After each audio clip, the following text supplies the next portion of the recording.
Well, next up, we are focusing on the poll-bound state of Rajasthan. The battle for the upcoming polls in Rajasthan continues to intensify. Congress leader Sachin Pilot, who's an influential leader and also commands massive influence on the Gujar votes in the state, is all set to fight the electoral battle.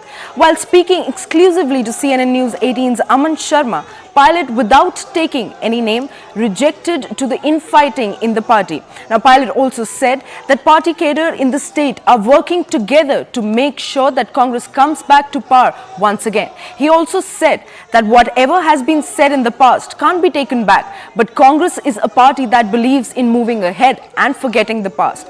Pilot also hit out at the BJP for dividing people in the name of religion. On the other hand, there seems to be discontent among BJP workers in Rajasthan. Some of the workers staged protest in Jaipur, Rajasthan and Chittorgarh over the distribution of poll tickets.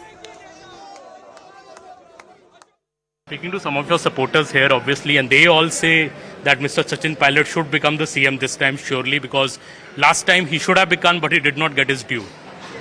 That could be the sentiment. The party has given enough space to all its leaders, and as far as I'm concerned, whatever job I've been given, whether it's in Jaipur or Delhi, in the organization or in the government, I've done my fullest to serve the people. What happens in the future, even I don't know.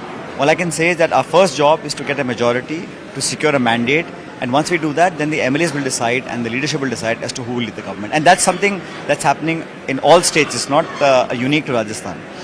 So there were some very, bitter words exchanged between the Chief Minister and largely from the Chief Minister's side earlier, Do you think that you both have buried the hatchet in a way? Can we say that?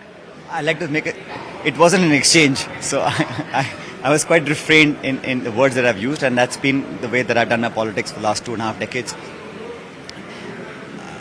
I mean, I don't want to talk about that. That's in the past.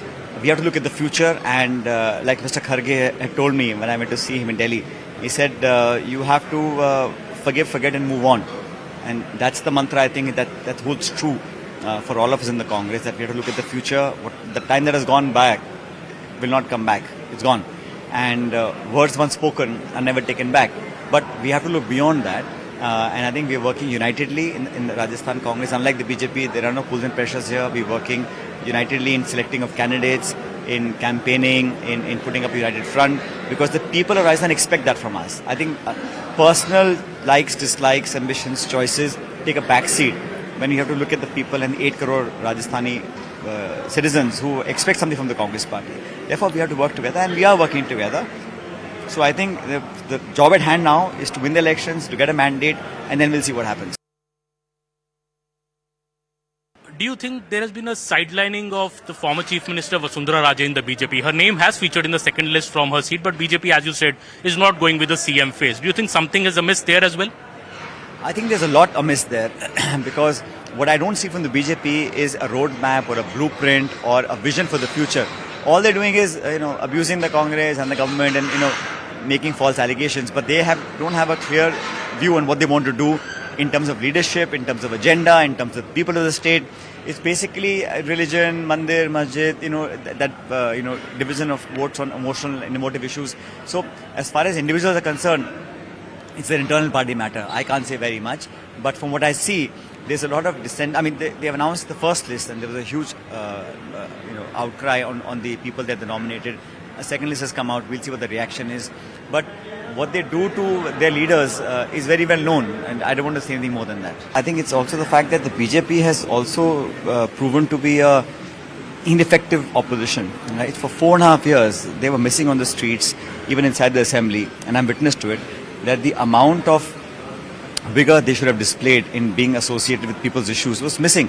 Now, to the last 3 months to stand on a truck and do a yatra and expect people to vote for you, I don't think this will work this time. So I'm quite confident that Congress party will make a comeback. Paper leak obviously is a serious issue, and not just here, anywhere in the country. It's wrong for us to not take action when young people's 1, 2, 3 years worth of hard work goes to waste. Poor people's families spend money to give tuition and coaching for young people. So I'm happy that the government has passed a new law in Rajasthan where the penalty for people caught in paper leaks is up to life imprisonment. So that's proving to be a deterrent. I felt there's an issue that we should have taken up, and I'm glad we did. But BJP to claim law and order exclusively in Rajasthan, I mean, they forget to look in what's happening in Madhya Pradesh or Uttar Pradesh. Yes, it's a state subject, but wherever there's been an incident, I think the action taken is what counts, and the government has reacted in an appropriate fashion, and most times culprits have been caught. Now, to give them adequate punishment, that's the job of the judiciary. So, law and order itself, I think, is not an issue that can be singled out for Rajasthan. There are many states which are worse performing. But here also in Rajasthan, we've seen that making an FIR has become a compulsory thing. You can't deny people justice. So perhaps that's why the number of cases being reported is higher. But generally speaking, the BJP with its 9 years of central government performance, inflation, job losses, and for me, the greatest worry I see is that the disparity between the rich and the poor is increasing. I mean, the people who are rich have gotten so rich, it's unimaginable. And the ones who have been left out of the growth process have really come down the ladder.